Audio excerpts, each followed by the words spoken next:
Porque Angola odeia os ricos. Capítulo 2. No primeiro capítulo afirmávamos algo decisivo.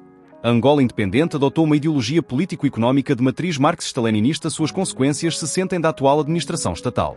Durante 17 anos, sob a condução do governo central, os angolanos viveram num sistema profundamente centralizado.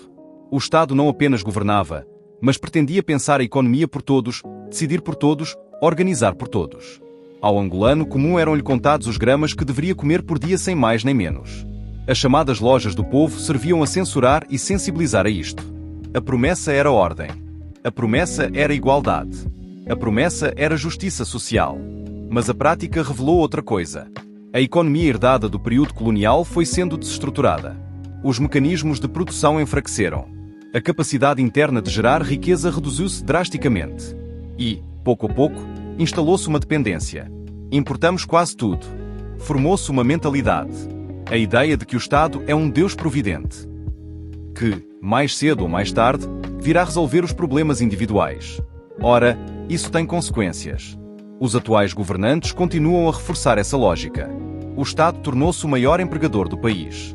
Cresceu, expandiu-se, tornou-se pesado, quase elefantiásico. Mais de metade da força de trabalho depende direta ou indiretamente dele.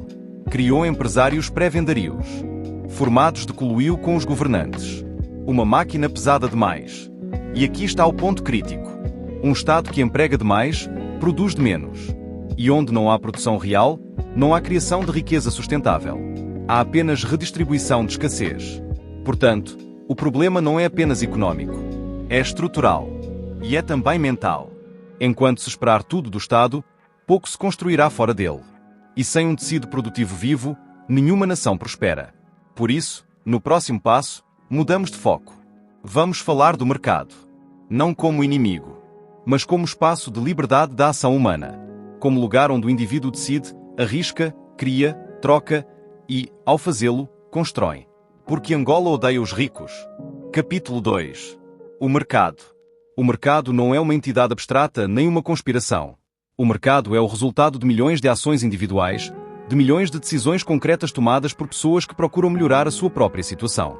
Quando alguém compreende isto, quando aceita que as suas circunstâncias económicas são, em grande medida, consequência das suas próprias ações e decisões, isso pode ser desconfortável no início. Mas é profundamente libertador. Porque, se as tuas circunstâncias são resultado das tuas ações, então podes mudá-las mudando as tuas ações. Confrontar. Ludwig von Mises, Human Action, 1949. Marx escolheu o caminho oposto. Em vez de assumir responsabilidade pela sua situação económica, construiu um sistema intelectual que atribuía essa responsabilidade a forças externas. Ao sistema, ao capital, aos capitalistas, confrontar. Das capital.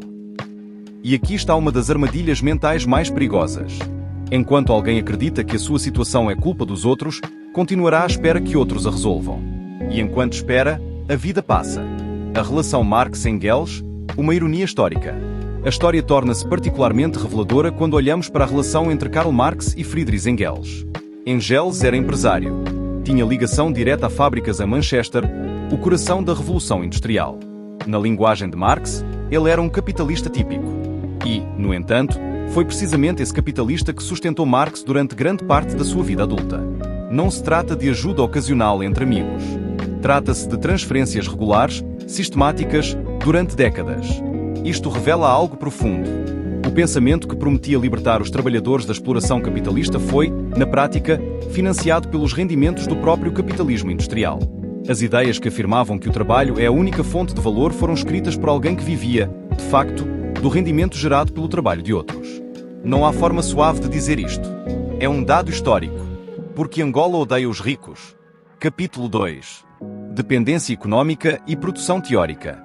Engels trabalhou naquilo que Marx criticava.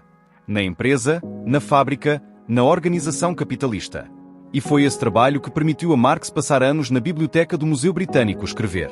Há correspondência documentada onde Marx pede dinheiro com regularidade. Para renda, dívidas, despesas médicas, vestuário. Não como exceção, mas como padrão. E aqui surge uma questão metodológica séria. As teorias económicas não nascem no vazio. Nascem de pessoas concretas, com experiências concretas, limitações concretas e também frustrações concretas. A teoria da mais-valia, aparência e problema. No centro da obra de Marx está a teoria da mais-valia. O capitalista paga ao trabalhador menos do que o valor que este produz e apropria-se da diferença como lucro. Confrontar. Das capital. À primeira vista, isto parece intuitivamente justo. Mas há um problema fundamental.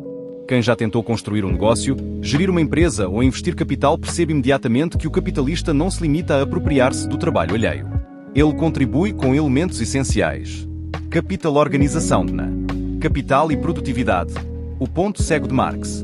Um trabalhador numa fábrica moderna produz muito mais do que um artesão medieval.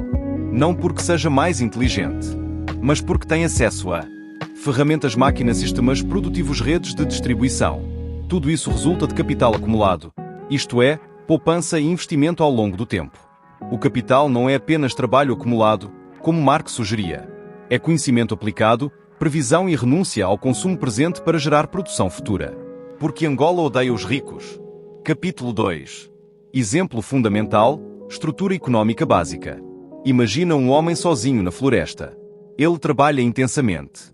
Pesca com as mãos, recolhe frutos, caça de forma rudimentar. O seu esforço é real, mas a sua produção é mínima. Agora imagina que ele decide construir uma cana de pesca. Durante esse tempo, produz menos, consome menos, investe esforço numa ferramenta. Isso é poupança. Isso é formação de capital. Depois disso, com o mesmo esforço, ele produz muito mais. Esse aumento não vem de mais trabalho. Vem do capital. Este é um princípio elementar da economia, mas está ausente na estrutura central da teoria marxista.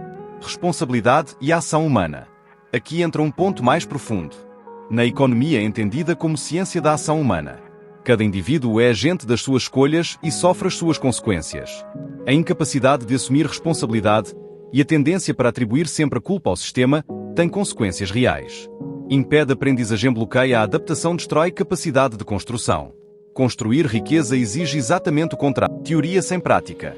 Marx passou grande parte da sua vida em Londres, após o exílio em 1849. O seu local de trabalho principal era a sala de leitura do Museu Britânico. Ali estudava o capitalismo, através de livros aos relatórios parlamentares, textos de economistas. Mas há um limite metodológico aqui. Ele não era empresário. Não geriu empresas. Não coordenou trabalho produtivo real. Não investiu capital próprio. O seu conhecimento do sistema económico era, em grande medida, indireto. Como Angola odeia os ricos.